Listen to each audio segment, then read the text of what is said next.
Alléluia. Amen, amen. Donne un bon amen à Jésus. Amen. Alors, est-ce que tu as ta Bible? On va déclarer la parole de Dieu. Dis à ton voisin, si tu n'as pas une Bible, je me propose de t'en acheter une. Amen. Voilà. Et ça sera pour toi une bonne semence que tu vas faire dans la vie du frère qui n'a pas de Bible. Alors, on va déclarer la parole de Dieu ensemble. Je tiens en main la parole de Dieu, semence incorruptible, qui féconde aujourd'hui ma vie, qui me guérit, m'éclaire, me restaure et m'impacte. Elle fait de moi l'image du Dieu vivant. Tel il est, tel je suis aussi dans ce monde. Je confesse aujourd'hui que j'ai ce qu'elle dit que j'ai, que je peux faire ce qu'elle dit que je peux faire par la foi en Jésus-Christ, mon Seigneur et mon Sauveur personnel. Amen. Alors ce matin, je vais essayer d'avancer un peu plus dans le message. À ce premier culte, nous avons poursuivi sur notre série. Et j'espère vraiment rentrer dans le message que je veux aujourd'hui même. Et par la grâce de Dieu, on va avancer. Alléluia. Alors, on va prendre nos Bibles. Tu vas ouvrir ta Bible et puis on va prendre le livre de... Merci Jésus. Éphésiens chapitre 5 et nous allons lire le verset 18.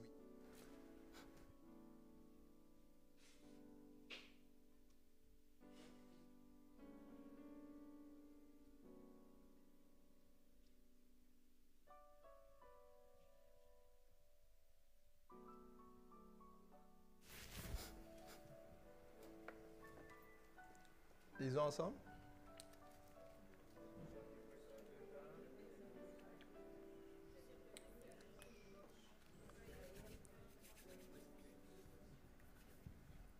Amen, amen.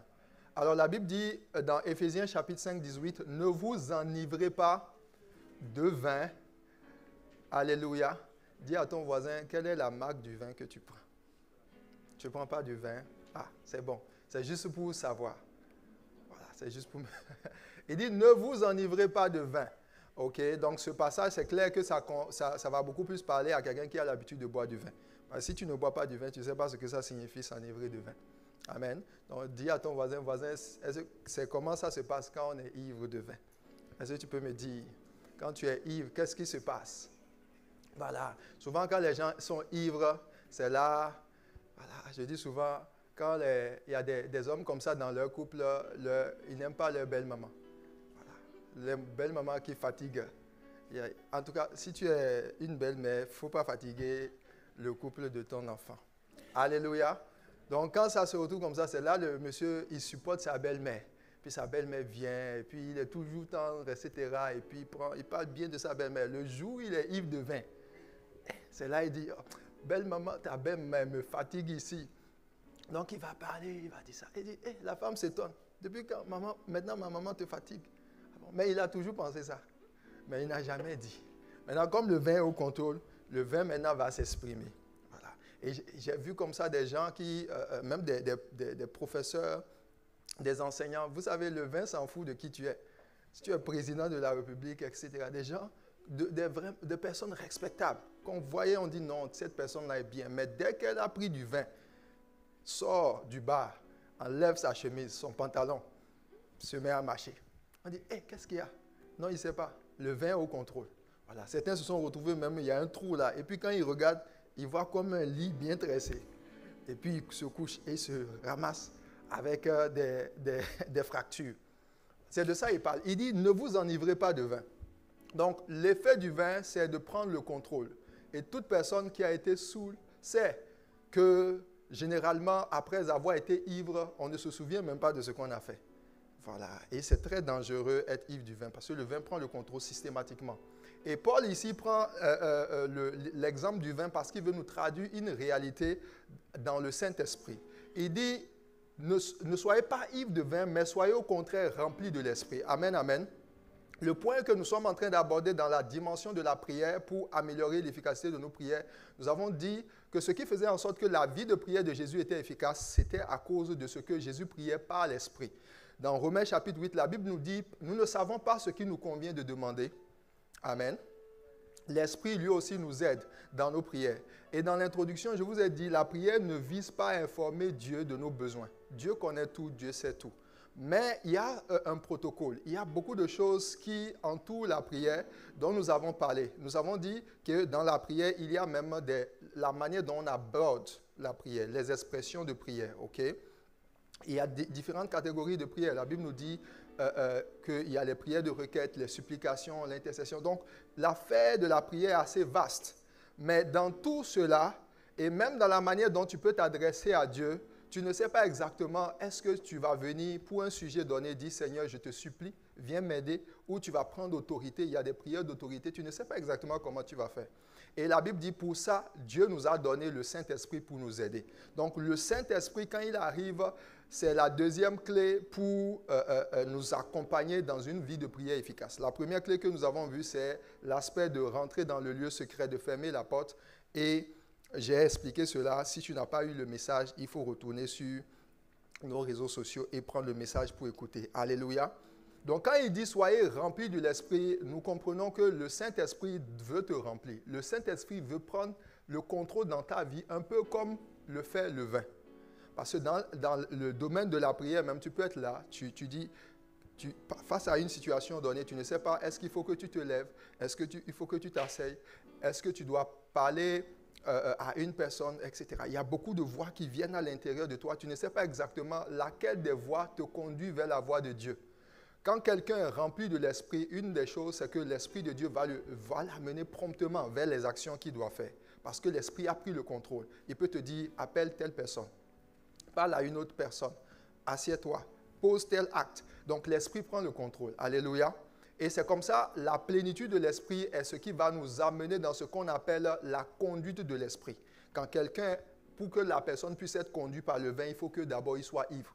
Si pour toi, certaines personnes, ils prennent juste un petit verre de vin et puis pouf, c'est fini. N'est-ce pas? Alléluia, qui est comme ça comme moi. Voilà. Il y a d'autres, tu vas lui donner un petit verre, il prend ça, ses yeux sont bien éveillés même. Voilà. Il faut que tu augmentes la dose. Il prend un autre verre. Et d'autres même, ça avance même. Voilà. Et puis, malgré qu'il a bu deux bouteilles de vin, il est toujours éveillé. Tu le vois comme ça, au contrôle même. Et quand tu vas aller maintenant, c'est là maintenant on va parler de la goutte d'eau qui fait déborder. Donc, quand tu vas passer le cap, c'est là maintenant, tu vas sentir que le vin a pris le contrôle. Alléluia. Donc, le Saint-Esprit, pour te conduire, il faut d'abord qu'il te remplisse. Et les Écritures vont nous parler de ça dans le livre de Luc chapitre 4. Donnez-moi Luc chapitre 4. Et je reviens à mon exemple que je vous ai donné dimanche passé et nous allons poursuivre. Dis avec moi, Seigneur, remplis-moi. Alléluia. Alors là, j'ai ici deux ustensiles, deux verres de différentes tailles et j'ai de l'eau. La Bible parlant du Saint-Esprit, la Bible dit que le Saint-Esprit l'assimile souvent à l'eau, l'eau de Dieu. Amen. L'eau qui sort du temple de Dieu. Donc la Bible dit Jésus rempli du Saint-Esprit revient du Jourdain et il fut conduit par l'Esprit. Alléluia. Alors quand le Saint-Esprit, quand tu donnes ta vie à Jésus, l'eau, symbole du Saint-Esprit, le vase ici, de différentes tailles, ça va représenter tout chrétien. Quand tu donnes ta vie à Jésus, la Bible dit Dieu va te faire le don du Saint-Esprit.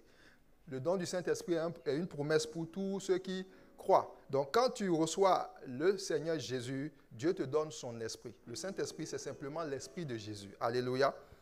Le Saint-Esprit arrive dans ta vie un peu comme il est arrivé dans la vie de Jésus. La Bible dit il a été rempli de l'esprit. Mais Jésus, à sa naissance, on est d'accord que Jésus avait le Saint-Esprit. Est-ce que vous savez ça? Oui, parce que déjà parlant de Jean-Baptiste, la Bible dit Jean-Baptiste était rempli depuis son sein par le Saint-Esprit. Amen. Et Jésus aussi a été conçu par la vertu du Saint-Esprit.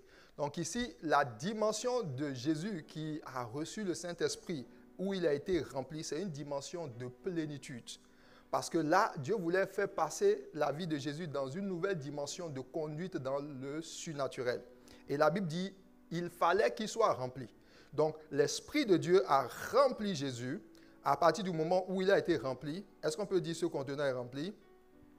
Il est rempli? Bon, certains disent oui, d'autres disent non. Bon, ça dépend de l'angle où tu es. Alléluia. Maintenant, on est d'accord que c'est rempli. Amen, amen. Au début, il y avait l'eau, mais il n'était pas rempli, n'est-ce pas? La dimension de la conduite, c'est lorsque le verre maintenant est plein d'eau. Il peut être conduit. Ceux qui ont le Saint-Esprit et qui n'expérimentent pas la dimension de la plénitude, ils ont le Saint-Esprit. Est-ce qu'il y a de l'eau là-dedans? Oui, mais on ne peut pas dire que c'est rempli. Donc, si tu te trouves à avoir le Saint-Esprit comme ça, tu vas voir que, en fait, c'est comme si Dieu n'est pas au contrôle. Tout simplement.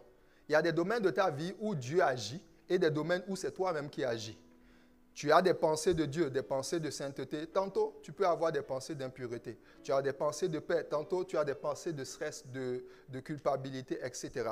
Pourquoi? Parce que le vide qui est laissé ici peut être occupé. Voilà. Comment tu sais que tu n'es pas rempli de l'esprit? Déjà, le premier facteur que tu peux identifier, c'est le fruit de l'esprit. Dans le livre de Galates, la Bible dit le fruit de l'esprit, c'est quoi? C'est l'amour, la joie, la paix. Donc, quand tu te retrouves à ne pas être en joie, il faut savoir que l'Esprit de Dieu ne t'a pas rempli. Quelqu'un va dire, mais la joie, est-ce que ce n'est pas lorsque tu as de bonnes nouvelles? La paix, est-ce que ce n'est pas l'absence des problèmes autour de toi? Non, pas forcément. Un homme comme Paul et Silas, lorsqu'ils étaient dans la prison, la Bible dit qu'ils étaient enchaînés et ils louaient Dieu. Donc, lorsqu'un chrétien passe par des temps difficiles, la manière dont tu te sens, ce n'est pas lié à tes événements, les événements qui t'entourent. Que tu aies de l'argent pour payer ton loyer, que tu aies telle chose, est-ce que tout va bien dans ta vie? Non, parce que ce que nous avons reçu, c'est d'abord une paix intérieure. Jésus a dit, je vous laisse ma paix, je ne vous donne pas la paix comme le monde le donne. Alléluia. Donc, Jésus, au milieu de la tempête, avait un calme intérieur, un calme d'assurance, un calme d'autorité. Quand tu passes par des temps où tu ne comprends pas ta vie, où tu es vide, tu ne te sens pas bien, etc., tu es à la limite stressé, il faut savoir simplement qu'il te manque quelque chose. Ce que tu dois faire, c'est demander le Saint-Esprit. Dis avec moi, Saint-Esprit, prends le contrôle. Alléluia. Donc, le Saint-Esprit, il prend le contrôle, il te remplit, il te remplit. À ce moment-là, tu vas commencer par expérimenter le fruit de l'Esprit dans son abondance. Tu vas voir que tu n'es pas facilement irritable, tu manifestes beaucoup de la patience. L'impatience est un symptôme aussi que tu n'es pas rempli. Tu peux demander, Seigneur, remplis-moi, etc. Et tout ce qui va avec. Et à partir du moment où tu es rempli, tu expérimentes la paix de Dieu. Cela n'est pas lié d'abord aux événements. Alors, la Bible dit, quand Jésus fut rempli, il a commencé par être conduit. Plus tard, la Bible va parler du revêtement. Redonnez-moi Luc chapitre 4, verset 1. Un peu par la suite, nous allons voir. La Bible dit, lorsqu'il a été conduit, il est allé dans le désert, et lorsqu'il est sorti du désert, où il fut tenté par le diable pendant 40 jours, il ne mangea rien durant ce temps, et quand le temps fut écoulé, il eut faim. Bon, donnez-moi la partie où ils ont dit qu'il était revêtu. Jésus rempli du Saint-Esprit. Bon, les gars de la com, aidez-moi à prêcher. Alléluia. Plus tard, la Bible va dire qu'il est sorti du désert, il était revêtu de l'Esprit. Amen, amen. Alors, le revêtement ici va parler du débordement du Saint-Esprit qu'on appelle l'onction. Alors, à quoi sert l'onction? L'onction, c'est la puissance de Dieu pour aider à gérer les adversités, les situations difficiles que tu rencontres. Est-ce que quelqu'un est avec moi? Dis avec moi, dis-moi, je te suis. Alléluia. Alors, quand il a été revêtu, Jésus commence le ministère. C'est là qu'il a commencé par guérir les malades. C'est là qu'il va commencer par appeler les apôtres. Il va commencer maintenant par interagir avec la foule. Lorsque les gens avaient besoin de vin, il va transformer l'eau en vin. Lorsque les gens avaient besoin d'être nourris, il change les événements. Il parle à la tempête obéit. Les situations autour de sa vie commencent par, d'une certaine façon, écouter la voix de Dieu. Alors tout ça, le surnaturel qui accompagnait Jésus et sa vie de prière, qui était une vie de prière efficace, qui amenait les événements à changer, cela s'est produit après ces deux événements-là. Il a été rempli, il a été revêtu. Amen, amen. C'est pour ça que tu dois travailler à être rempli de l'Esprit. Et nous devons l'apprendre. Ce n'est pas quelque chose qui est systématique. Amen, amen.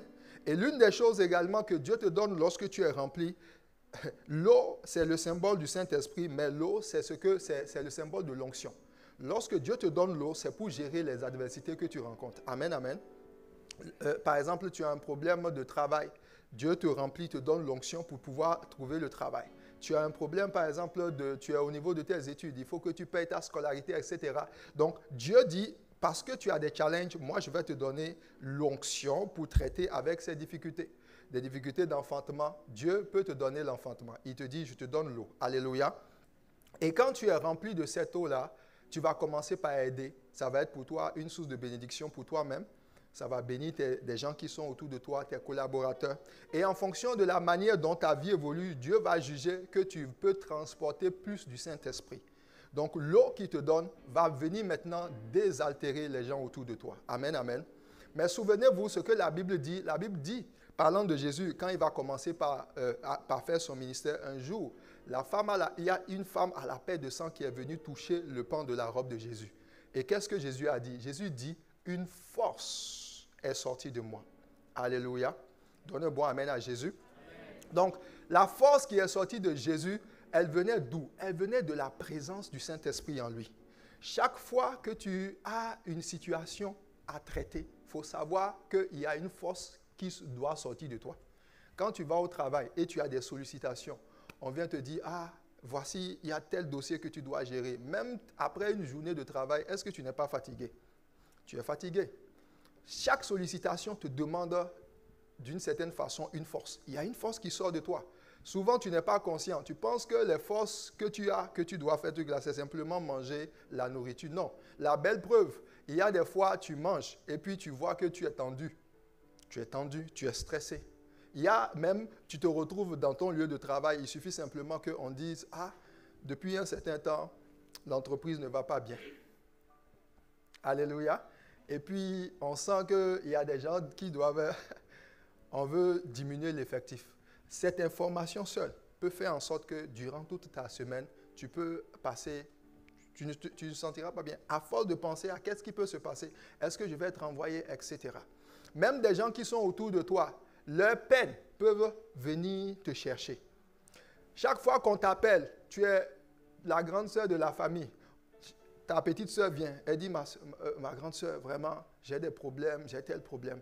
Ta maman t'appelle. Et tu vois, il y a telle facture impayée. Ton arrière-grand-père. Alléluia. Il y a certaines personnes, eux-mêmes, leur vie, ils sont par terre carrément. Parce que toute la famille proche, la famille très très lointaine, extra lointaine, même ceux qui sont sur la lune, dépendent de l'appel. Voilà, on t'appelle pour tout. L'attente, surtout quand on a appris que tu es maintenant au Canada, on dit, les dollars. Et on t'appelle. Il y a des gens, même quand tu vois le truc là, tu raccroches même. Voilà. Tu dis, allô, je suis à l'église.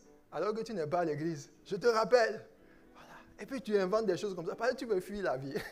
Tu veux fuir. Tu dis, moi, d'ailleurs même, je n'ai pas encore fini de régler mes problèmes. Chacun se cherche. Chacun pour soi. Dieu pour tous. Mais est-ce que tu sais que ce proverbe-là, c'est un mensonge? Oui. Ça, ceux qui disent ça, c'est ceux qui fuient les problèmes de la vie. Or, Dieu dit que tu es la lumière du monde. Tu es le sel de la terre. Quand Dieu te voit, il ne voit pas simplement une personne qui vient à lui pour demander des choses. Alors, je sais que la prière, d'une manière, va venir régler tes problèmes. C'est pour ça qu'il est important que tu comprennes comment Jésus a aidé, comment Jésus a fait. Si tu ne fais pas de la façon dont Jésus a fait, bien-aimé, tu vas te fatiguer. Alléluia. Donc, lorsque tu donnes ta vie à Jésus, quand vous prenez un chrétien, un nouveau converti, il vient de recevoir Christ. Avant, il était dans le monde, dans l'alcool, dans la drogue. Il rencontre Jésus, il dit, Jésus, remplis-moi, donne-moi la vie. Et la Bible dit systématiquement, à partir du moment où il donne sa vie à Jésus, le salut entre dans sa maison. Qui amène le salut selon vous? C'est le Saint-Esprit. Beaucoup de personnes, avant de donner leur vie à Jésus, ils prenaient la cigarette. Et le jour où il a dit, Seigneur Jésus arrive, la cigarette met minuit, il ne sait même plus là où la cigarette est. Qui a fait cela? C'est le Saint-Esprit. Le Saint-Esprit, quand il arrive, il fait le ménage. Amen, amen. Tu vas voir que la première fois, quand tu as donné ta vie à Jésus, d'abord, c'est une grande joie qui remplit ton cœur. Alléluia. Parce que la Bible dit, il y a plus de joie dans le ciel pour un seul pécheur qui se répand que pour 99 justes qui n'ont pas besoin de repentance. Donc, la joie de l'Esprit, la Bible dit, c'est la joie de Dieu qui est notre force. Donc, quand il veut engager dans ta vie la victoire, il te remplit d'abord de joie. Il te remplit d'une sainte colère pour tout ce qui n'est pas de Dieu. Et certains même se sont retrouvés à aller, voilà, le voisin, peut-être toi, tu étais avec un voisin là, il n'est pas sérieux. Et puis quand tu as donné ta vie à Jésus, tu frappes à sa porte. Voisin, donne ta vie à Jésus, sinon il y a l'enfer. Alléluia. Qui se reconnaît dans cette affaire-là? Tu es allé, tu as traumatisé tous tes voisins même. Tu avais envie que tout le monde apprenne que Jésus est Seigneur. Parce que il y a un feu à l'intérieur de toi. Tu penses que c'était pas normal. Il y a quelqu'un qui est venu prendre le contrôle. Le Saint-Esprit est venu amener le royaume dans ta vie. Alléluia. Mais juste après cela, quand tu as fini de manifester ton zèle et puis tout le quartier est informé que Jésus est maintenant dans ta vie, 2 semaines, 3 mois plus tard, tu vas voir que tes factures quand même sont là. Tes factures disent, ah bon, tu as reçu Jésus? Tu dis oui. Tu dis, bon, ok, il faut me payer. Tu dis, ah Seigneur, c'est là maintenant Dieu te dit, ok, il faut que tu puisses avancer. Donc, l'esprit que tu as reçu en tant que nouveau chrétien, tu l'as reçu, il est venu, il t'a abreuvé. Mais pour pouvoir gérer les difficultés que tu rencontres, si tu es aux études, Dieu te donne le Saint-Esprit pour traiter les problèmes de tes études. Dès que tu passes à un nouveau cap, d'une certaine façon, c'est comme si tes responsabilités ont augmenté. Amen, amen. Tu te maries, il faut que Dieu te donne le Saint-Esprit pour pouvoir gérer ta femme. Alléluia. Oui, il y a beaucoup de personnes qui pensent que parce qu'ils avaient le Saint-Esprit en mode single épanoui, alléluia. Et quand tu te maries maintenant, tu dois faire un update du Saint-Esprit. Le Saint-Esprit va te dire, ce monsieur que tu as marié là, voici comment. Amen, amen. Tu dis, ah, pasteur, je ne comprends pas mon mari. Il est comme ça, il est comme ça. Dieu connaît. Dieu peut t'apprendre. Les hommes, il y a des hommes qui se plaignent de leur femme, qui n'arrivent pas à gérer leur femme à la maison. Voilà, ils ne savent pas comment faire. Et même tes enfants, lorsque tu t'es marié, tu as le Saint-Esprit, Dieu, le Saint-Esprit vient te donner l'équipement nécessaire pour gérer les challenges liés au mariage. Quand tu accouches un enfant, tu as un enfant maintenant, il va demander de la tendresse, il va demander de l'amour, il y a beaucoup de choses. Et ces choses-là ne sont pas naturellement en toi. Il faut que celui-là qui est venu pour t'aider puisse prendre le contrôle. Donc, quand Dieu dit, la Bible dit qu'il fut rempli de l'Esprit, ici, quand l'Esprit te remplit, il va venir te donner de la sagesse, il te donne de l'intelligence. En fait, il télécharge en toi la capacité nécessaire pour faire face aux problèmes que tu rencontres. Est-ce que quelqu'un me suit? Amen, amen. Donc, ta connaissance de Dieu, les responsabilités de ta vie qui s'accroissent, ou même les responsabilités des gens qui dépendent de toi, lorsque ça s'accroît, avant, tu étais un travailleur dans une entreprise. Tu recevais juste un chèque de paie. Le Saint-Esprit peut être là avec toi. Mais à partir du moment où tu dis, Seigneur, je veux créer une entreprise, bien-aimé, ce n'est pas la même chose. La plénitude de l'Esprit qui était avec toi, qui opérait en mode employé, ce n'est pas la même qui va t'aider à gérer une entreprise. Gérer des employés, payer les salaires aux gens, gérer la clientèle. Ce n'est pas le même Saint-Esprit. Alléluia. Et l'erreur que beaucoup de chrétiens ont fait, c'est de penser que quand tu commences par prier, c'est fini, ta vie s'arrête là. Et que le Saint-Esprit t'a été donné pour prier. C'est pour ça que beaucoup de chrétiens ont de la misère dans leur vie personnelle. Ils connaissent le Saint-Esprit, mode parler en langue. Tu viens à l'église et puis c'est le moment, on prie. Rikababo, shabababa. C'est bien, tu as bien prié en langue. Quand tu rentres à la maison, on dit où sont tes langues. Alléluia. Le Saint-Esprit, quand le Saint-Esprit arrive dans ta vie, bien-aimé, il va t'apprendre l'économie. Il peut t'apprendre les mathématiques.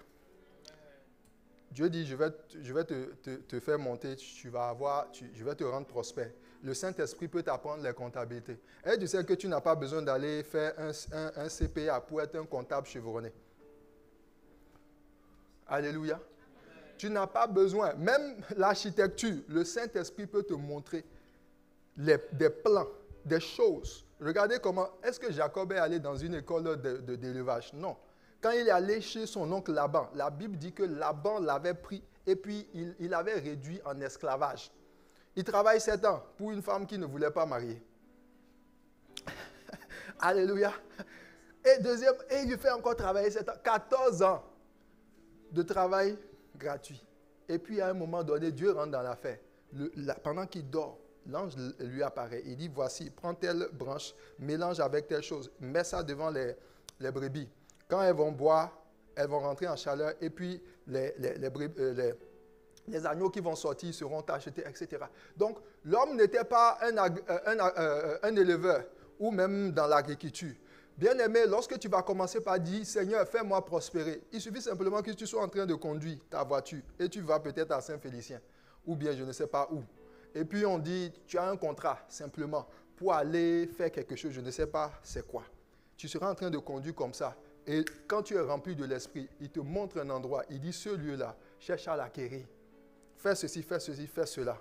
Si tu es sensible à l'esprit, ta petite épargne où tu es en train d'épargner, tu as 15 000, 20 000 dollars ou 50 000 dollars payés à l'université. Il dit, prends les 8 000 là, essaye de trouver un contrat et puis tu vas aller chercher qui a ça.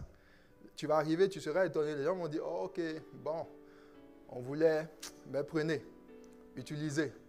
Et il te donne une idée. Tu fais là-dessus. Peut-être en une année, tu peux gagner plus de 60 000 ou 100 000 dollars.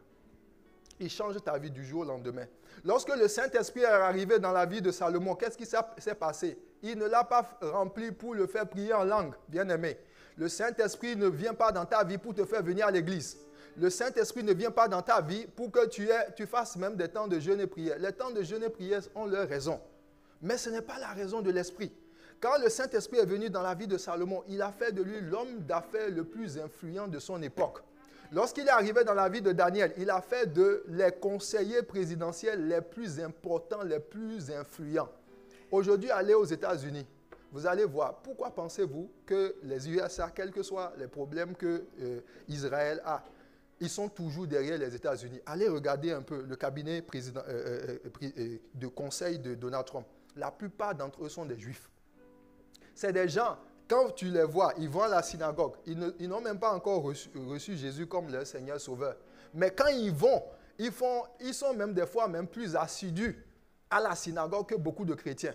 Mais quand il quitte la synagogue, il va dans son lieu de travail. Excellence. Dans les finances, le gars, il s'assoit comme ça, il voit les chiffres, il rentre en bourse et il sait ce qu'il va faire. Et puis, n'importe quel domaine, que ce soit le génie ou l'agriculture, quel que soit le domaine, ils sont au top. Pourquoi? En fait, ils opèrent simplement sous le... Dieu a dit quelque chose à Abraham. Dieu dit à Abraham, il dit, ta postérité va bénir les nations. Il dit, ta postérité, je mets ta postérité au-dessus de toutes les autres nations. Il dit, tu seras la tête et non pas la queue. Et ils savent que Dieu a fait alliance avec leur père. À la limite, c'est comme tu arrives dans un endroit et on dit le PDG de cette grande boîte-là, c'est le papa de Loïc. Amen, amen. Donc, tout le monde en arrive, on dit, on vient pour travailler dans la boîte du papa, du PDG de Loïc. Est-ce que vous pensez que Loïc aura la même confidence que les autres? Non. Quand il rentre dans la boîte, il sait déjà qu'il a déjà la victoire. C'est d'abord c'est dans son esprit. Ça va faire en sorte qu'il va entreprendre plus sereinement, etc. Donc, les Juifs n'ont pas forcément une intelligence naturelle plus importante que les autres peuples, non. Mais à cause de la promesse qui leur a été donnée, ils marchent avec beaucoup d'assurance. Ils rentrent dans un domaine, ils s'attendent à Dieu et Dieu vient assurément leur donner les clés pour réussir. Mais beaucoup de chrétiens, c'est vrai, Jésus nous a dit d'aller partout dans le monde, de prêcher la bonne nouvelle. Mais bien aimé, quand on va finir d'annoncer là, on va dire, ok, il faut qu'on aille campagne, est-ce qu'on a passé même l'annonce? On va aller au Sénégal. Mais pour aller au Sénégal, là, il faut quoi? Faire comme ça. Faire comme ça. Il faut le blé, le cash. Alléluia. C'est justement ça qui fait que beaucoup de chrétiens, même lorsqu'on dit c'est le moment des offrandes, ils sont fâchés. Ils sont énervés. Parce que la personne a passé toute sa semaine, tout ce qu'il veut, c'est que Dieu intervienne dans ma situation. Aïe. Oui. Parce que si tu n'as pas, c'est-à-dire tu ne maîtrises pas ta vie personnelle, tu ne maîtrises pas ton environnement, tu n'es pas excellent. Même quand c'est le moment de donner à Dieu, tu vas être en colère. Oh, c'est la bonne chose à faire. L'évangile, tu ne pourras pas le prêcher si tu mets ta vie personnelle en veille. Et tu mets tout ce que tu fais, tu mets ça, tu viens juste, tu pries. Et puis quand tu as prié, tu es parti, tu ne fais rien de ta semaine, rien ne change. Et puis non, ce n'est pas ça le Saint-Esprit. Alléluia. Quand l'Esprit de Dieu arrive dans ta vie, dans Joël chapitre 2, verset 28, la Bible dit que l'une des choses qu'il va faire, il va donner aux fils et aux filles de prophétiser. Ça, tout le monde, on est d'accord. Tu viens à l'église et puis le Saint-Esprit, on danse le temps de prière et puis tu vibres comme ça. Et puis voilà, tu prophétises, alléluia, mais ça ne s'arrête pas là. Quand tu as fini de prophétiser, là, il dit, vos jeunes gens auront des visions. Le mot vision dont il parle ici, ce n'est pas le mot vision que beaucoup de personnes ont interprété pendant longtemps. Non. C'est le mot rêve. Avoir des idées, ok, de grandes choses à faire pour Dieu. Les projets de Dieu. Dieu dit, je connais les projets que j'ai formés pour toi. Ce sont des projets. As-tu un projet, bien-aimé? As-tu un projet? C'est quoi le projet que tu as? 2025 qui est là. Est-ce que tu peux dire, voici le projet que moi j'ai? Le projet, c'est quoi? C'est d'abord une idée d'affaires, une idée d'entreprise, une idée, quelque chose que tu as pensé et que tu vas amener à manifestation. C'est ça qui soutient ta vie. Parce que le mot vision, quand je suis allé étudier, en fait, c'est le mot hazon. Hazon. Dans d'autres versions, quand Daniel va parler de vision, on va utiliser le mot ra. Il y a différentes catégories de vision. En 2024, je vous ai enseigné les différentes catégories de vision. Alléluia. Donc, dans ce mot particulier, il faisait allusion simplement à des idées. C'est le même mot que Dieu a donné à Habakkuk. Il dit, lorsque la vision tarde, lorsque le projet, ce que je veux faire dans ta vie tarde, il dit, attends. Alléluia. Que Dieu se révèle à toi dans le nom de Jésus. Amen, amen. Donc, le Saint-Esprit bouge. Le Saint-Esprit va évoluer dans ta vie. Donc, une fois que tu as été rempli du Saint-Esprit, dimanche dernier, je vous ai expliqué.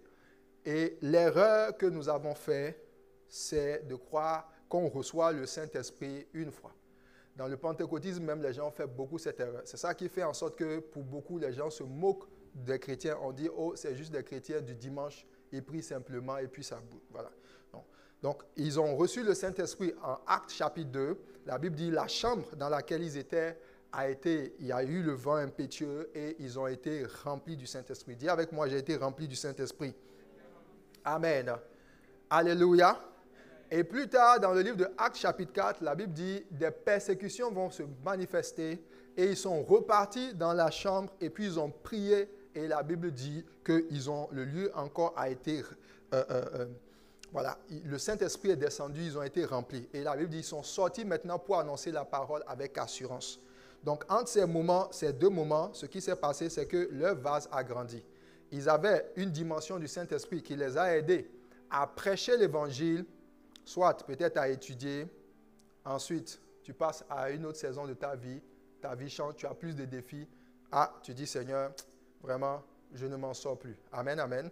Là, ce qui va se passer, puisque ton vase a grandi, Dieu dit, mon fils, ma fille, tu as besoin davantage du Saint-Esprit. Donc, ils sont allés et puis ils ont prié. Le Saint-Esprit est venu les remplir. Et la Bible dit, dès qu'ils ont été encore remplis du Saint-Esprit, ils sont sortis et ils ont commencé par prêcher l'Évangile avec beaucoup d'assurance. Alors, qu'est-ce qui fait en sorte que beaucoup de personnes n'arrivent pas à expérimenter la dimension de la plénitude? Dans Actes chapitre 2, la Bible dit, ils ont été baptisés de l'Esprit. Donc, quand on dit, frère, as-tu reçu le Saint-Esprit? Beaucoup de gens disent, oui, je parle en langue. Non. Le parler en langue n'est pas le symbole de la plénitude. Le parler en langue, c'est un don. Alléluia, c'est un don spirituel. Et il y a plusieurs dons spirituels. Donc, quand Dieu te visite pour la première fois et que tu as été baptisé du Saint-Esprit, c'est-à-dire tu as été plongé dans le Saint-Esprit, Jésus dit, ne savez-vous pas que je suis dans le Père et le Père en moi? Ok? Le Saint-Esprit est le plus grand. Donc, quand le Saint-Esprit arrive dans ta vie, d'une certaine façon, il te baptise en Christ. Tu es dans le corps de Christ. Amen, amen. Voilà, c'est ça le baptême. On est baptisé dans cette entité glorieuse qu'on appelle le Christ. Et chacun d'entre vous est membre du Christ. C'est ça le baptême. Le baptême, ce n'est pas simplement l'arrivée. C'est la plénitude. Dieu te fait rentrer dans le Christ. Il dit, ne savez-vous pas que je suis dans le Père et que le Père est en moi. Est-ce que quelqu'un me suit? Dans le Père, c'est lorsque tu rentres dans le Christ. La Bible dit que nous sommes membres, les uns les autres, du même corps. Donc, il nous immerge dans le Christ. Ensuite, maintenant, il y a ce phénomène-là où le Saint-Esprit vient habiter en toi dans le but de te conduire. Si tu n'expérimentes pas la dimension du Saint-Esprit en toi pour te conduire, tu peux être dans le Seigneur, mais le Seigneur ne te conduisant pas, tu ne vas pas avoir la victoire sur les événements de la terre. C'est ce qui fait en sorte qu'il va y avoir des chrétiens qui peuvent échouer dans le sens que vraiment dans la vie, ils n'ont pas l'argent, ils ne voient pas les promesses de Dieu se manifester, mais ils sont pieux, ils sont bien, un bon chrétien. Quand la personne meurt, il va au ciel. Un peu comme Lazare dans l'Ancien Testament qui était malade, il était couché devant la porte de cet homme riche et la Bible dit que lorsqu'il est mort, les anges sont venus le prendre et puis il s'est retrouvé dans le sein d'Abraham. Donc, est-ce que Dieu était pauvre? Non. Il était un homme pieux, absolument. Mais pourquoi avec sa piété, sa vie financière était broke? Pourtant, allez voir un homme comme Abraham, lorsqu'il était sur la terre, il était comment? Fort, puissamment riche. Donc, il y a des gens qui passent, qui vont utiliser ce qu'on appelle la théologie de la pauvreté pour dire qu'un chrétien, quand tu veux vivre dans la piété, ça veut dire qu'il faut que tu sois pauvre. Dieu n'aime pas les gens quand ils ont de l'argent. Bien aimé, c'est faux. Après que la personne t'a dit que Dieu n'aime pas l'argent, etc., là, dis-lui, est-ce que tu veux 10 000 $? Il va dire, oui, envoie, hypocrite. Alléluia. Oui, c'est de l'hypocrisie. Les mêmes personnes qui vont dire, l'argent n'est pas tout, c'est ton cœur qui a un problème, ce n'est pas l'argent. L'argent ne te dictera jamais. La Bible dit, les richesses du mauvais lui servent à augmenter, à accroître le mal. Mais les biens du juste sont pour la bénédiction. Si tu as un bon cœur, si Dieu fait de toi une bonne personne, bien aimé, s'il te donne de l'argent, ça va aider des gens. Ça va aider des gens. Aujourd'hui, tous ceux qui sont en train de financer des choses qui ne sont pas bien dans nos écoles, là, vous pensez qu'ils le font avec juste des souris? Non, ils arrivent avec du cash. Puis tu ne peux pas dire non. Voilà. Les gens n'ont pas envie de collaborer avec eux, mais parce qu'ils ont le pouvoir financier. Tu vas venir, oh, on ne veut pas ça, on ne veut pas ça. On te dit qui t'écoute même. La Bible dit l'argent répond à tout.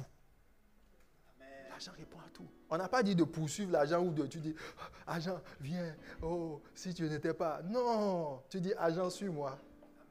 Alléluia, oui. Argent, suis-moi. Et tu commandes à l'argent, l'argent te suit.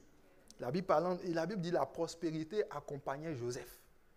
Est-ce que Joseph a fléchi devant la femme de Potiphar? Non. Quand il était allé dans la prison, il savait qui il était. Parce qu'il est enfant du Dieu vivant. Il savait que quelle que soit la façon dont les circonstances vont se passer, il allait être mis au-dessus. Et on l'a élevé au poste de premier ministre. Premier ministre, ce n'est pas caissier à Dollarama. Oui, parce que des fois, on lit la Bible avec une mentalité religieuse. Premier ministre au temps de Pharaon, c'est comme le premier ministre aux États-Unis. Il faut aller voir son compte en banque. Toi-même, tu vas voir que ce n'est pas 1 0, pas 2 0, c'est plusieurs. Reçois cette grâce dans le nom de Jésus. Donc, si Dieu a été avec ces hommes et les a amenés dans cette dimension-là, quand le Saint-Esprit vient dans ta vie, pourquoi c'est simplement te faire parler en langue? Ça, c'est quel Saint-Esprit ça? Tiens à ton voisin, c'est quel Saint-Esprit ça? Tu vas où avec ce Saint-Esprit-là? Alléluia. Amen, amen. Donc, lorsque tu grandis, le volume grandit, c'est ça. Donc, le don spirituel que beaucoup de gens ont assimilé au Saint-Esprit, le parler en langue, ce n'est pas la plénitude. Au contraire, même, tu peux parler un parler en langue avarié. Ça dit périmé, le parler en langue que tu veux. Ça dit que tu as grandi, hein, tu as dit, tu es peut-être même, comme j'ai dit au dernier culte, là, j'ai dit certaines personnes, leur plénitude, c'est les tasses de Sainte-Seine, les petits trucs de Sainte-Seine. Voilà. Amen, amen. Voilà. Si jamais tu ne médites la parole de Dieu, on te voit une seule fois à l'église chaque 6 mois. Ta plénitude, c'est des tasses de Sainte-Seine. Là. Alléluia. Il faut que tu grandisses quand même. Allez, parce que la manière dont en fait, ce qui va manifester ton volume spirituel, c'est les charges que Dieu est capable de te confier. Alléluia. C'est très important. Même dans la vie de Jésus, on le voit. La Bible dit, Il a été rempli du Saint-Esprit, il a été conduit dans le désert, il a été revêtu, il est sorti, il a commencé par annoncer, etc. À un moment donné, les gens sont venus voir Jésus et ils ont dit, les pharisiens ont appris que tu fais plus de disciples que Jean. Et à un moment donné, Jean même lui-même envoie demander à Jésus, es-tu celui que nous devons entendre? Donc pendant un certain temps, la charge de prêcher le royaume, à ce moment-là, c'était Jean qui était en train de le faire. Souvenez-vous, quand Jean a commencé, il a commencé par prêcher. Et il dit, répentez-vous, car le royaume des cieux est proche. Et puis, les gens venaient, se convertissaient. Il avait la puissance, l'autorité spirituelle. Et Dieu amenait les gens à la vie à cause de Jean. Mais le ministère de Jean était un ministère beaucoup de prédication, de repentance. Vous n'allez pas voir forcément Jean guérir les malades, chasser les démons. Non, non, non, non, il n'était pas dans ça. Il prêchait et tu trembles comme ça. Alléluia. Voilà, les gens venaient à lui et puis dire, race de vipères, qui vous a appris à fuir la colère à venir, produisez du fruit digne de la repentance. Et puis les gens viennent. C'est bon, ce type de prédicateur-là, j'aime ça même. Quand vous allez écouter un homme comme Pasteur Marcelo, il va te chauffer même. Voilà, ça, il faut ça. Parce que c'est une dimension du Saint-Esprit. Pour que tu te repentes, oui, il y a des gens qui, comme je dis, il y a des gens qui se repentent seulement le jour de la traversée. Voilà, quand on arrive à la fin de l'année, ils font le bilan. Oh Seigneur, je te demande pardon. Vraiment, l'année 2026, je n'ai pas envie qu'elle soit comme 2025. Vraiment, pardonne-moi. Voilà, fais en sorte que l'année se passe bien. Bien-aimé, tu es plaisantin. Alléluia. Comment tu peux vivre comme ça? Voilà. Et c'est là maintenant tu viens faire le point de tes péchés. Tu fais le point. Voilà, j'ai péché en janvier. Bon, en février, c'était pas mal quand même. En mars, c'était pas si pire. Voilà. Ah, je me rappelle, je suis venu au culte de la Pâque. Ok. Après ça, il y a Pentecôte. Bon, on m'a donné une permission. Puis pendant tout ce temps, avant je dormais seulement. C'est seulement ma maman qui venait me réveiller pour me dire d'aller à l'église. Puis maintenant, Seigneur Jésus, vraiment, je te demande pardon. Et puis tu rentres dans la nouvelle année et tu recommences la même affaire. Alléluia. Que cela ne soit pas ton cas. Amen. Et la Bible dit, quand le moment est venu où on est venu l'annoncer que Jean a été pris. La Bible dit, Hérode a fait saisir Jean et puis on lui a coupé la tête. Donc, quand ils sont venus dire à Jésus, Jean vient d'être, on a mis à mort Jean, la Bible dit systématiquement, Jésus s'est retiré du lieu où il était. Il est allé dans un autre endroit, il est allé en prière. Parce qu'à ce moment-là, il n'y avait plus d'autre lumière sur la terre que lui. Alléluia, Jean n'était plus là. Donc, le poids entier du royaume reposait sur le Fils. Donc, il est allé dans la présence de Dieu parce qu'il y avait un changement de dogme. Il y avait quelque chose, il y a une autre charge qui est venue. Donc, quand il sortait, il voyait les gens. Et la Bible dit qu'il les voyait comme des brebis sans berger. Donc, il voyait les gens affamés, les gens malades, les gens souffrants, les gens, les démoniaques fatigués par les démons. Il fallait qu'il traite avec cela. Alléluia. Donc, c'est des dimensions de plénitude qui vont avec la manière dont tu te laisses utiliser par l'Esprit.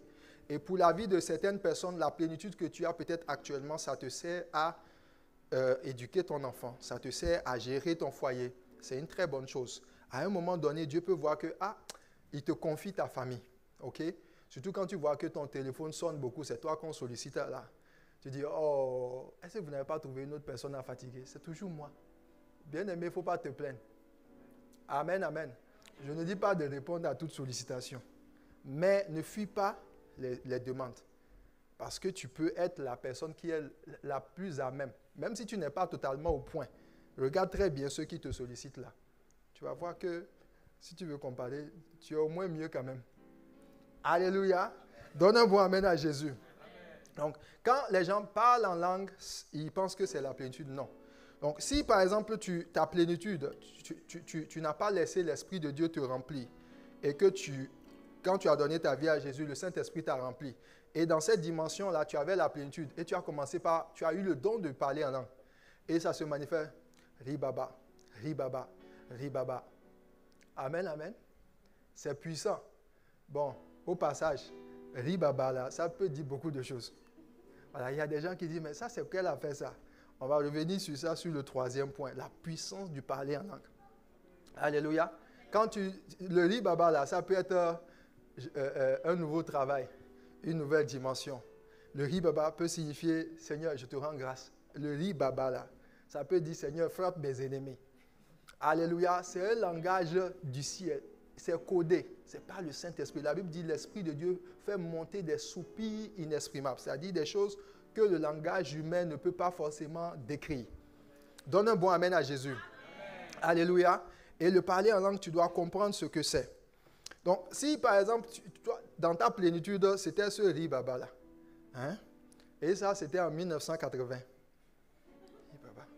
Voilà. Et puis, tu es toujours dans le ri-baba. Donc, même quand tu dis ri-baba et il y a le Saint-Esprit là, ce n'est pas la plénitude. Oui. Quand tu es rempli de l'Esprit, même, tu vas constater que ton parler en langue évolue. Voilà. Il y a d'autres vocabulaires.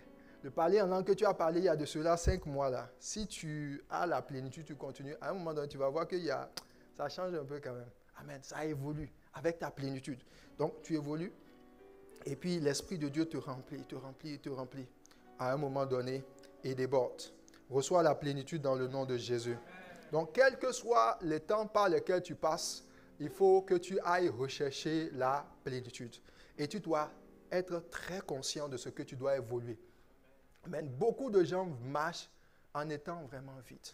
Voilà. Plus tu vas voir qu'il y a des challenges qui te dépassent, tu ne sais pas comment régler des problèmes, les situations, tu n'as pas de solution, tu es abattu, etc.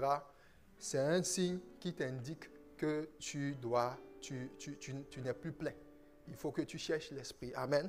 Les changements de paradigme, de situation dans ta vie nécessitent la plénitude du Saint-Esprit. Dis avec moi, Seigneur, remplis-moi du Saint-Esprit dans le nom de Jésus. Et au premier culte, j'ai donné un exemple. Je me souviens, il y a cela des années, lorsque j'étais aux études. Et j'avais des difficultés. Bon, j'avais une grande facture à payer pour les étudiants.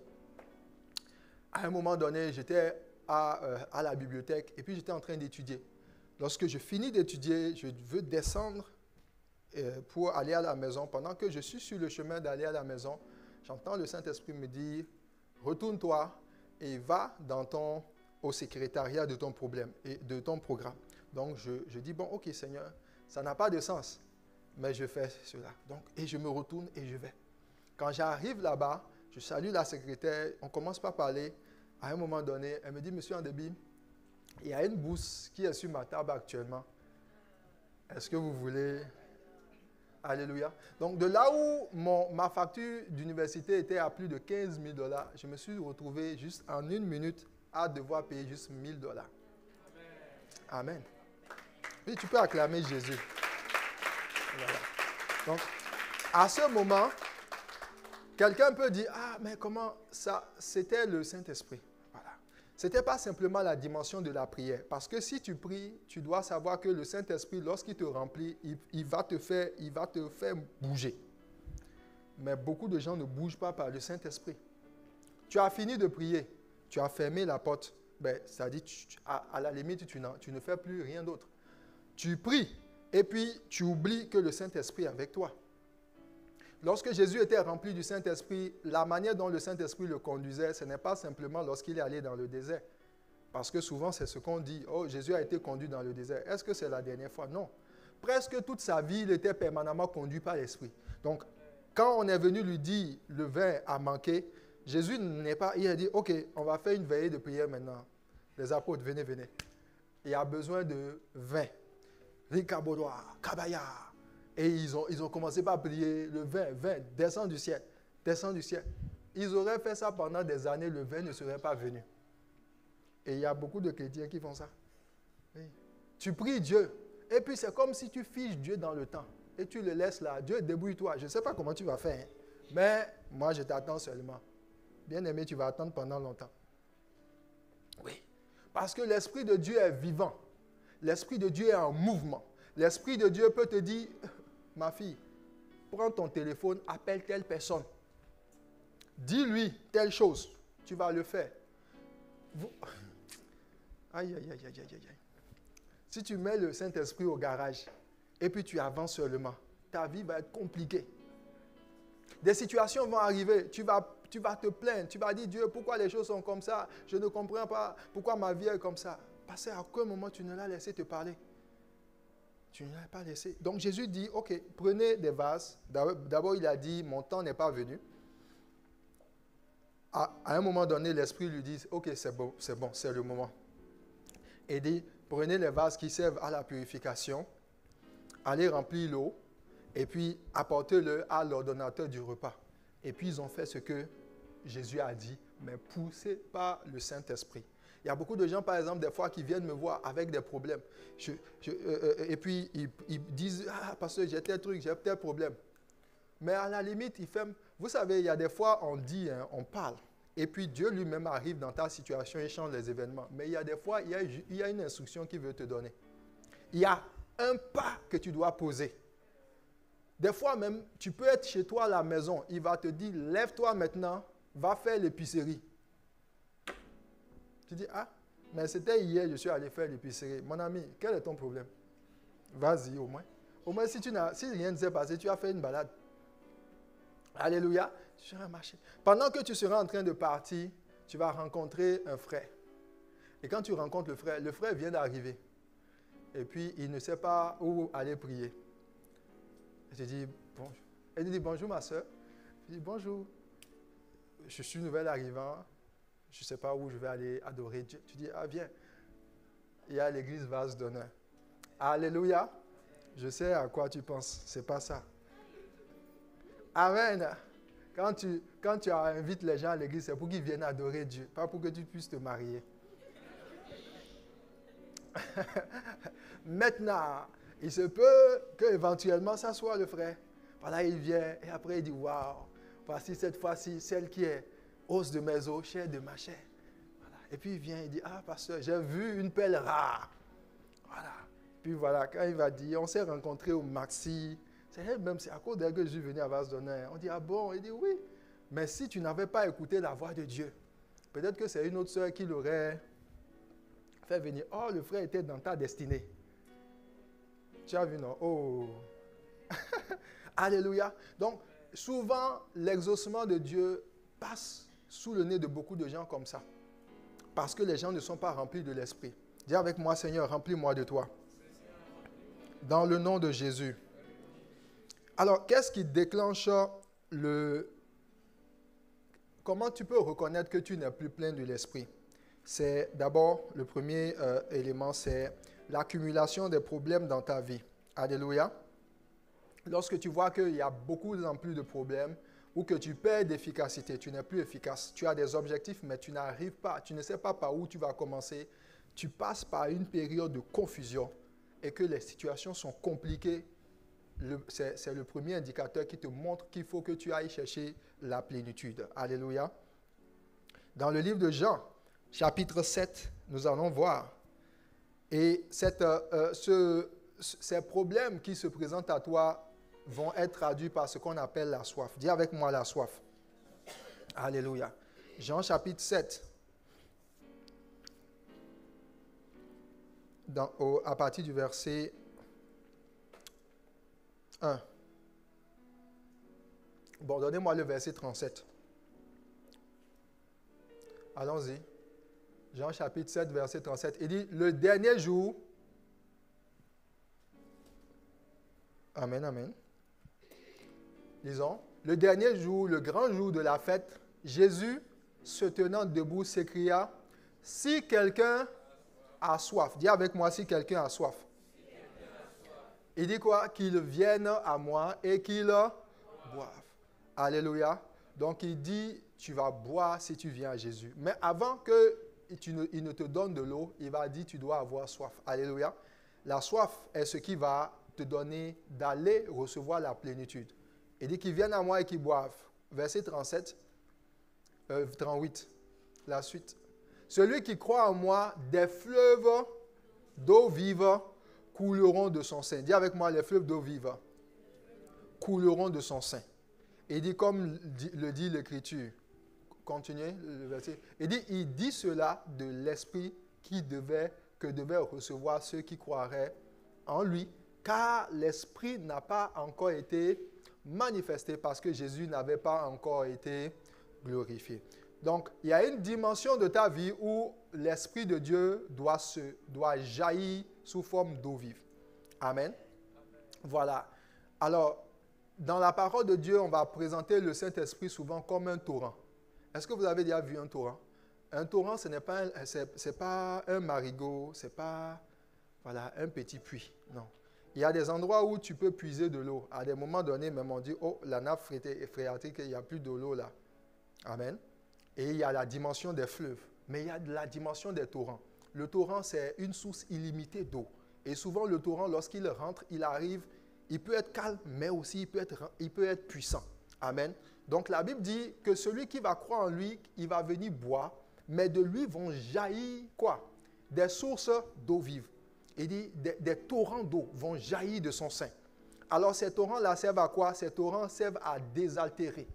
Donc, le Saint-Esprit, lorsqu'il arrive, il jaillit, il désaltère tes enfants, il jaillit, il désaltère ton conjoint, il jaillit, il désaltère tes collaborateurs.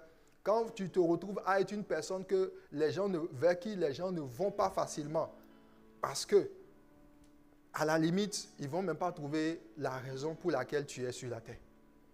Alléluia. Oui. La Bible dit que tu es comme un arbre planté près d'un courant d'eau.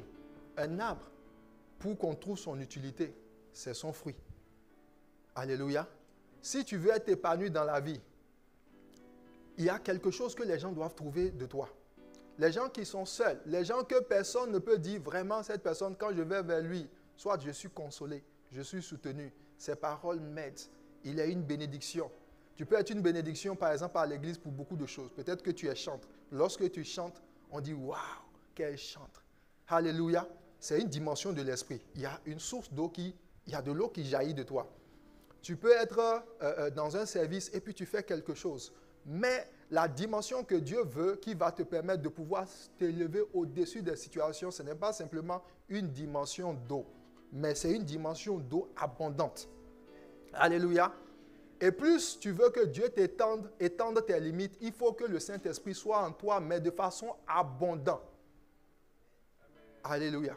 Je donne un exemple. Un jour, je faisais un programme du surnaturel. Ça fait longtemps déjà. Et puis, j'avais des gens pour qui je devais prier. Et les gens étaient venus devant. Et j'ai commencé par prier pour eux. Donc, je prie.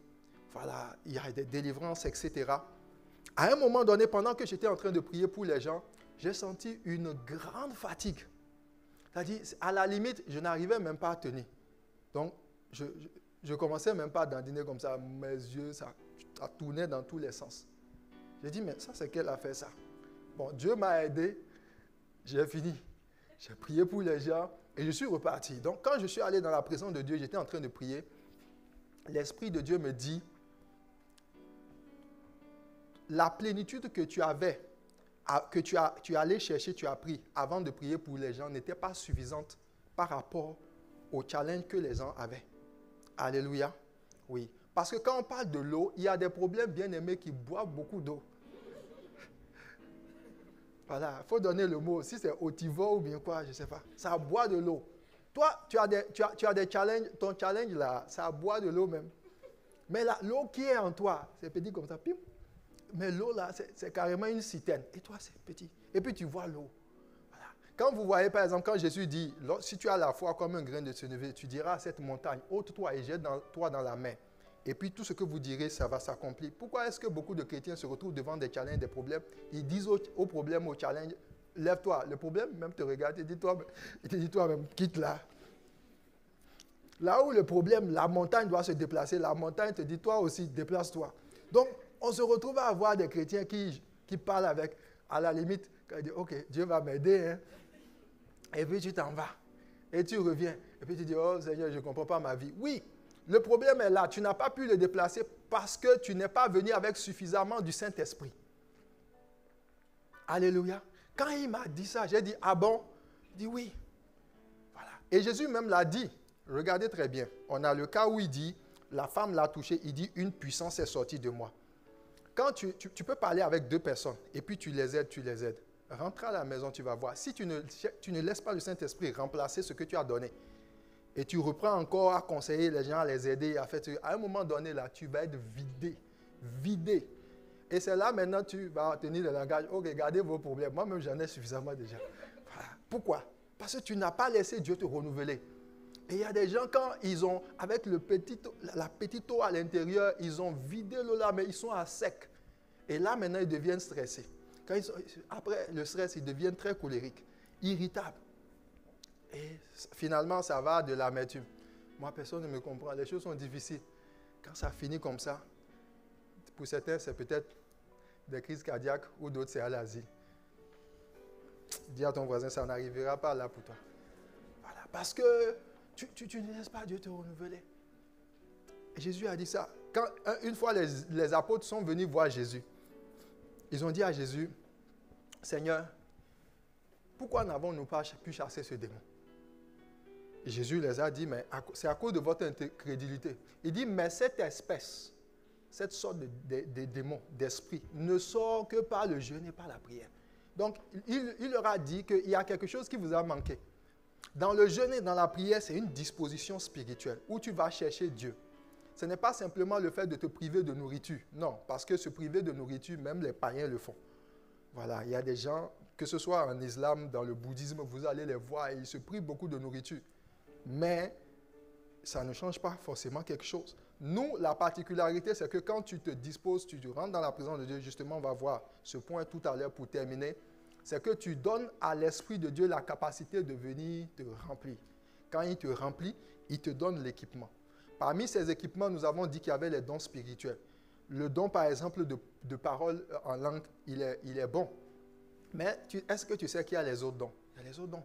Il y a le don de prophétie, il y a le don de parole de connaissance, il y a le don de parole de sagesse, il y a d'autres dons, le don de miracle, le don de guérison.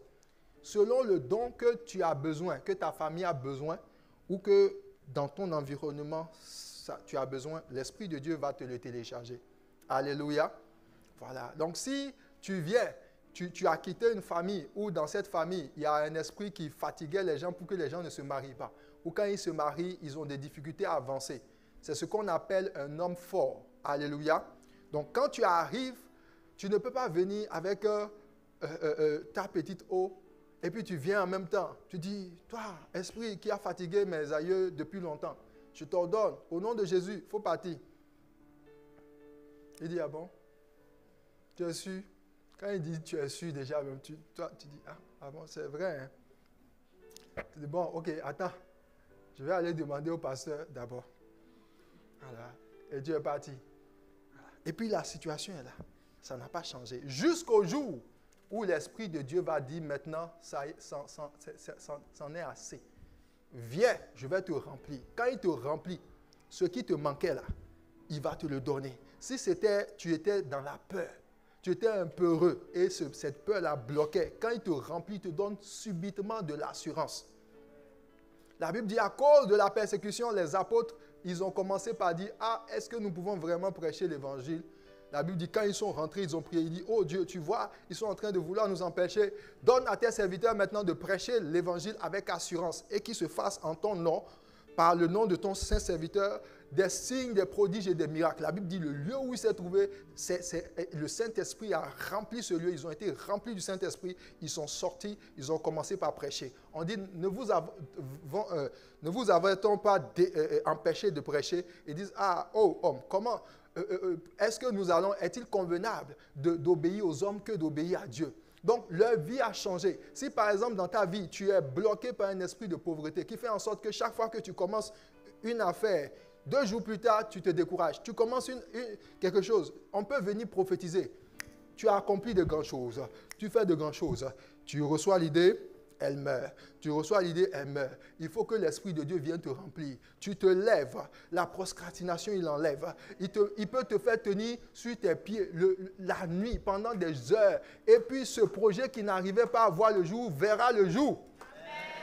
C'est la plénitude du Saint-Esprit qui te fait faire des exploits. C'est la plénitude du Saint-Esprit qui te fait lever. Ce n'est pas la plénitude du Saint-Esprit qu'un homme comme Paul allait de lieu en lieu. Il n'était pas fatigué. Il marchait dans le désert d'Arabie. Il a prêché en Asie. Il a prêché partout.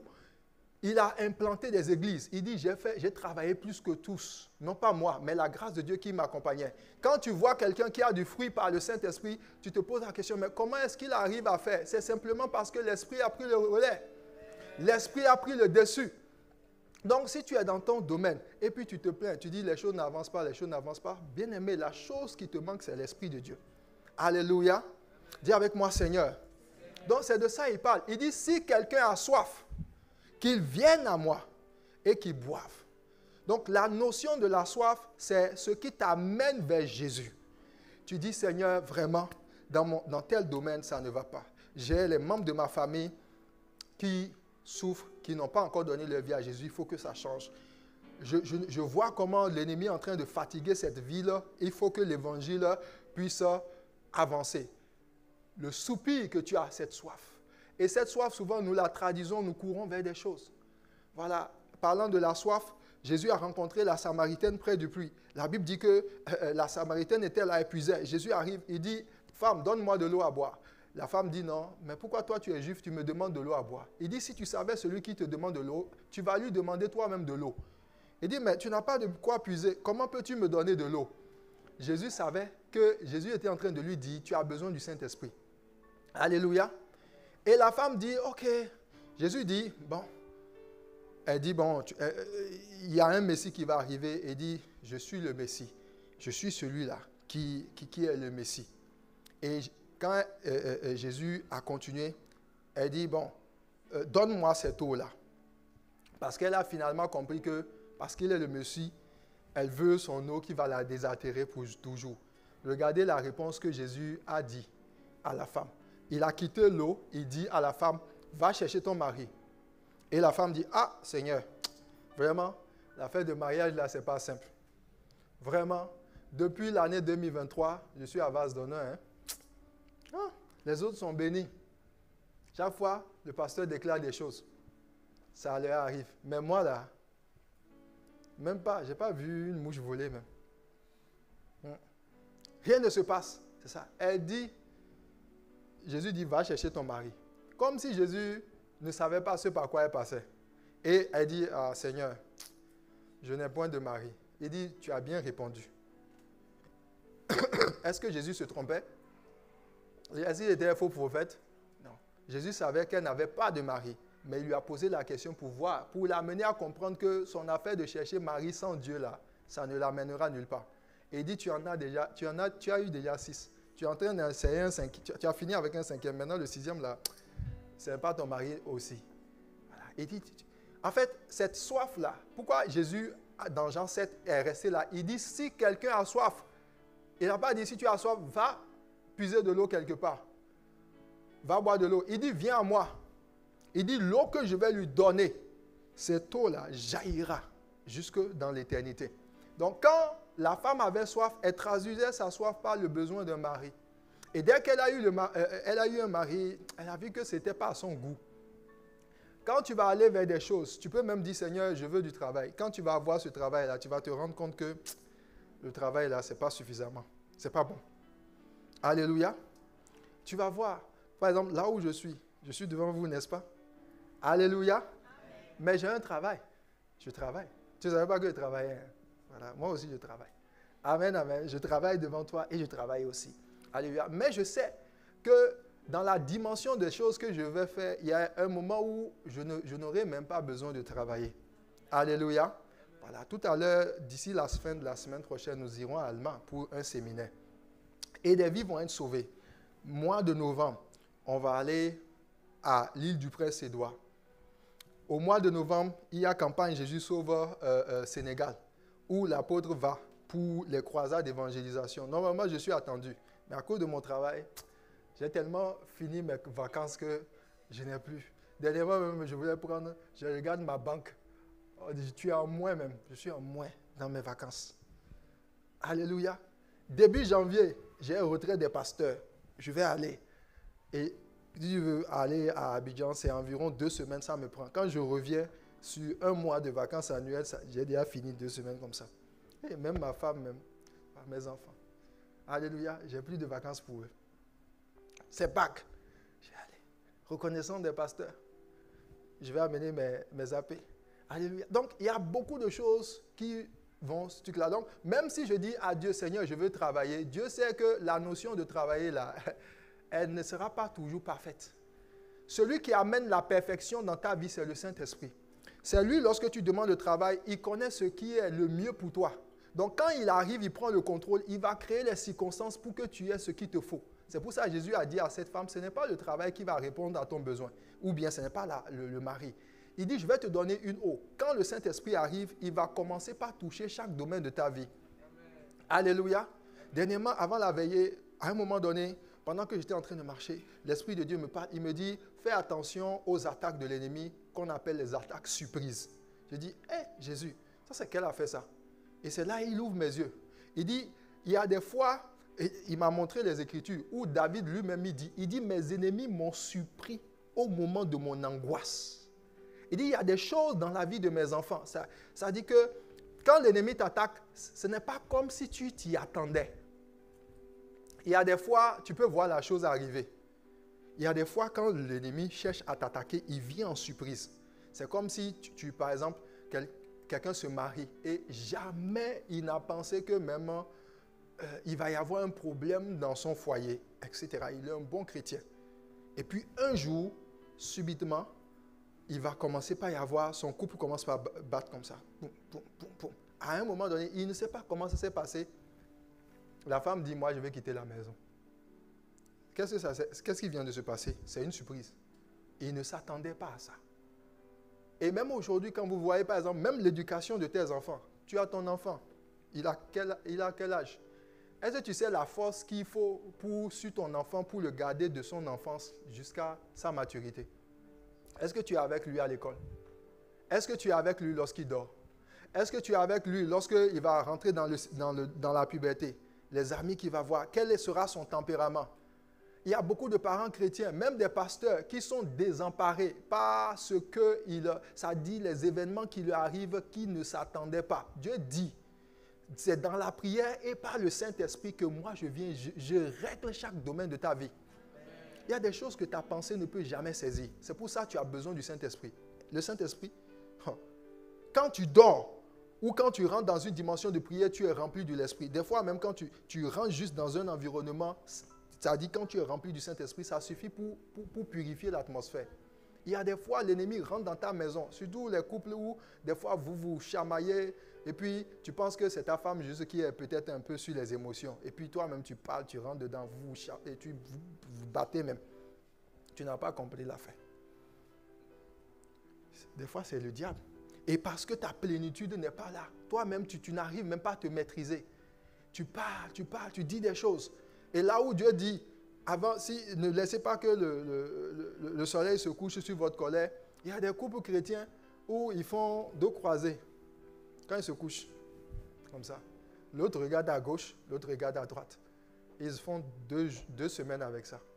Et puis bon, c'est quand ils veulent venir à l'église. Ils disent, bon, on doit aller à l'église maintenant. Hein. Voilà. Et puis ils se saluent. Gaspard, on y va.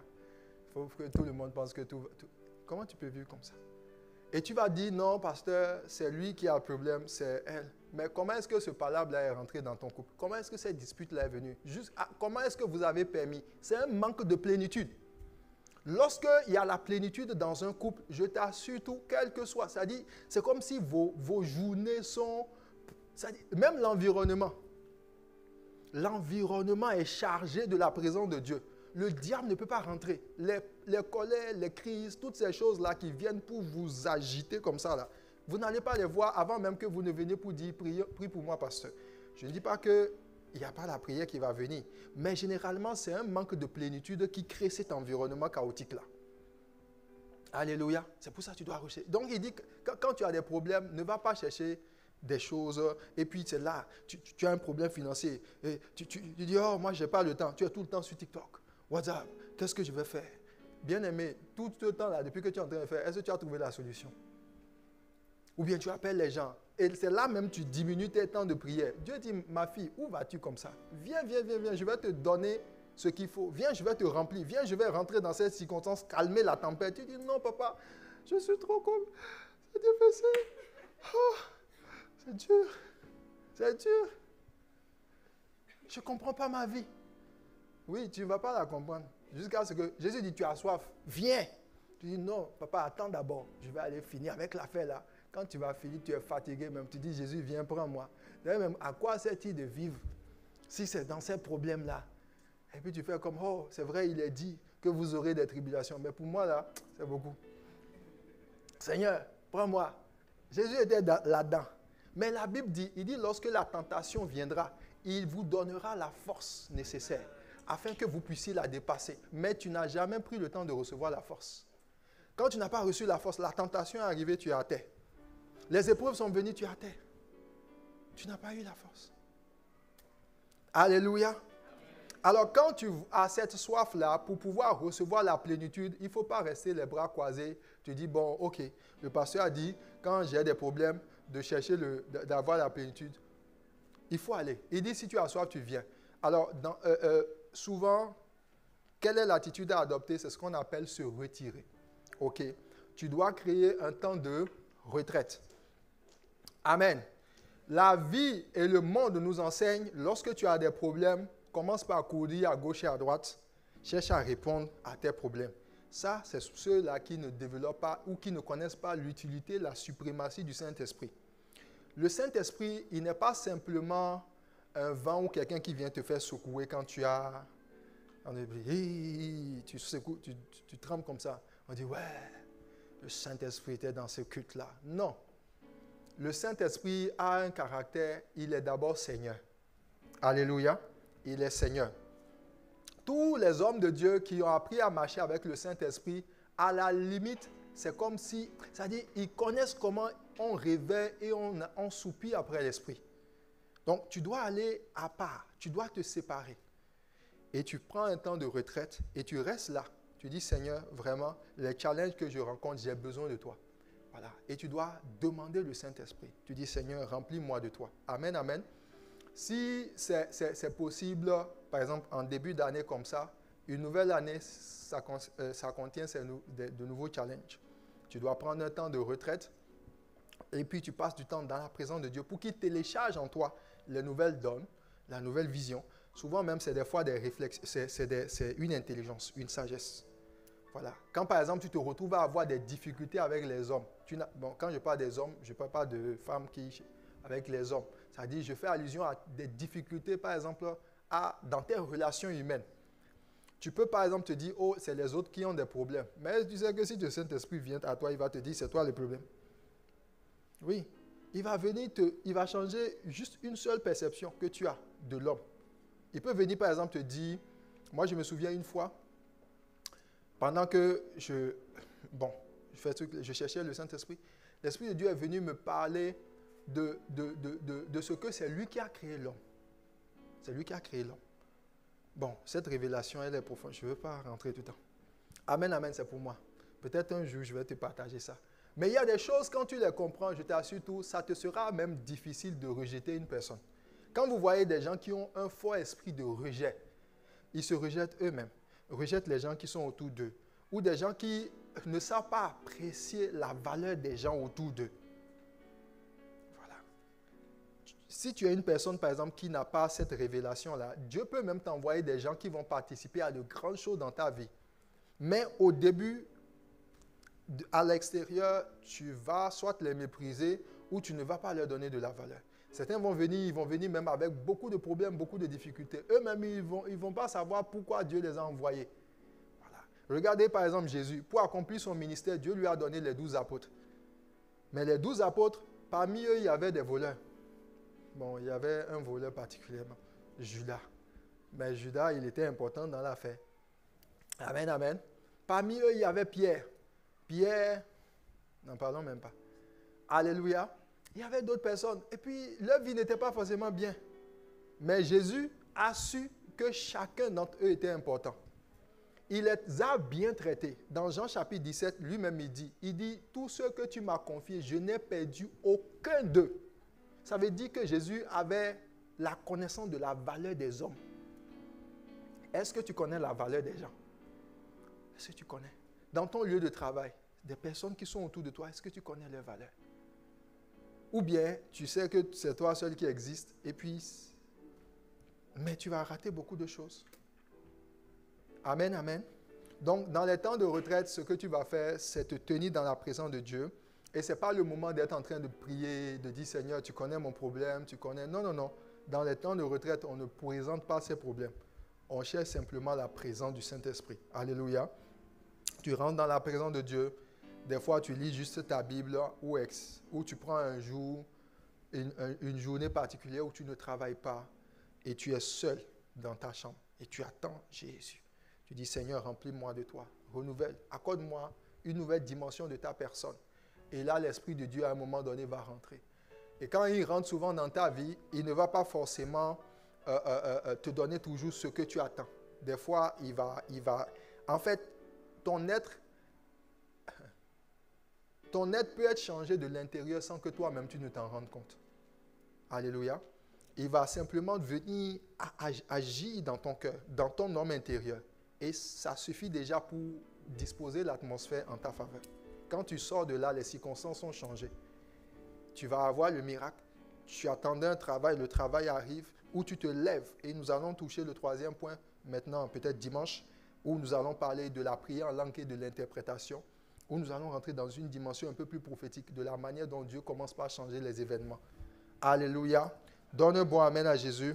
Tu peux acclamer le Seigneur pour la parole de Dieu. Merci Seigneur pour ta fidélité. Alors on va se tenir debout et on va prier. Tu vas dire à Dieu de t'aider à développer ta quête du Saint-Esprit afin qu'il te remplisse pour mieux te conduire et régler les problèmes que tu rencontres. Élève ta voix et parle au Seigneur. Seigneur, parle au Seigneur maintenant. Dis-lui, Seigneur, apprends-moi à te rechercher. Apprends-moi à te rechercher. Seigneur Dieu, apprends-nous à te rechercher. Oh combien, Seigneur, nous avons laissé les situations s'empirer dans nos vies parce que nous n'avons pas cherché l'Esprit qui allait nous donner la victoire. Et nous avons été souvent confrontés à des difficultés que nous n'avons pas trouvé des solutions. Mais la solution a toujours été là, la personne du Saint-Esprit. Jésus a dit, si quelqu'un a soif, qu'il vienne à moi et qu'il boive. Pardonne-nous, Seigneur, d'avoir rempli nos journées de futilité. Remplis notre agenda, Seigneur, de la quête des choses, comme si ces choses, la délivrance nous venait, Seigneur, de beaucoup d'activités, de beaucoup de travail. Non pas parce qu'il ne faut pas travailler, non pas parce qu'il ne faut pas être dans les activités, mais dans le travail et des activités qui ne sont pas poussées par le Saint-Esprit, cela amène à beaucoup de confusion et de désillusion. Apprends-nous, Seigneur, à rechercher la personne du Saint-Esprit pour nous diriger dans nos choix, dans nos décisions, dans chaque épreuve que nous rencontrons. Chaque montagne à déplacer a besoin de la conduite du Saint-Esprit. Et lorsque nous allons prier étant remplis de l'Esprit, l'Esprit nous donnera la bonne formule. L'Esprit nous donnera les soupirs nécessaires afin de voir Dieu se glorifier au travers de ces circonstances. Saint-Esprit, nous voulons, Seigneur, t'honorer. Non pas avec nos bouches, mais véritablement en te cherchant. Comme Jésus t'a cherché, comme Jésus a vécu avec toi, marchant par, guidé, poussé par toi. Même les paroles qu'il disait, il laissait l'Esprit de Dieu prendre le contrôle. Combien de fois nous avons, sans laisser l'Esprit nous remplir, nous avons été remplis des pensées du monde, dans des couples, des pensées de la chair, des pensées de la tradition, des décisions qui ont amené le chaos et qui ont amené, Seigneur, la confusion. Des gens, Seigneur, ont été poussés, étant pas remplis de l'Esprit, à dire des choses qui aujourd'hui encore portent un fruit négatif.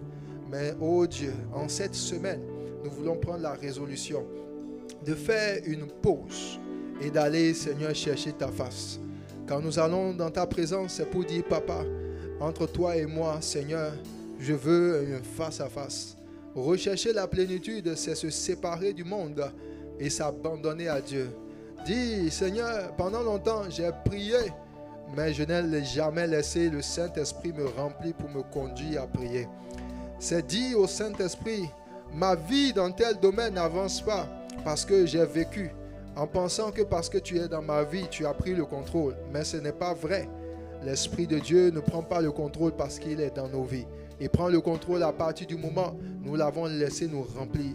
À partir du moment où nous avons pris le temps d'aller et de passer ce moment précieux dans sa présence, jusqu'à ce moment où il remplit notre être intérieur et qui nous remplit, nous conduit par ses paroles ineffables et glorieuses. Merci, ô Dieu, de ce que tu nous apprends ces choses dès maintenant, dans le nom de Jésus. Merci pour ta fidélité. Béni sois-tu pour ta grâce. À toi la gloire, au nom de Jésus. Quelqu'un donne un bon amen et acclame très fort le Seigneur. Merci Jésus. Alléluia. Amen. Alors on va se rasseoir pour le moment des offrandes. Les paniers vont passer et tu pourras présenter ton offrande à Dieu. Pour tous ceux qui veulent le faire par carte, il y a à l'arrière une machine Interact que tu peux utiliser. Si tu veux le faire en ligne, tu peux le faire. Il y a les informations qui vont s'afficher. Donc les informations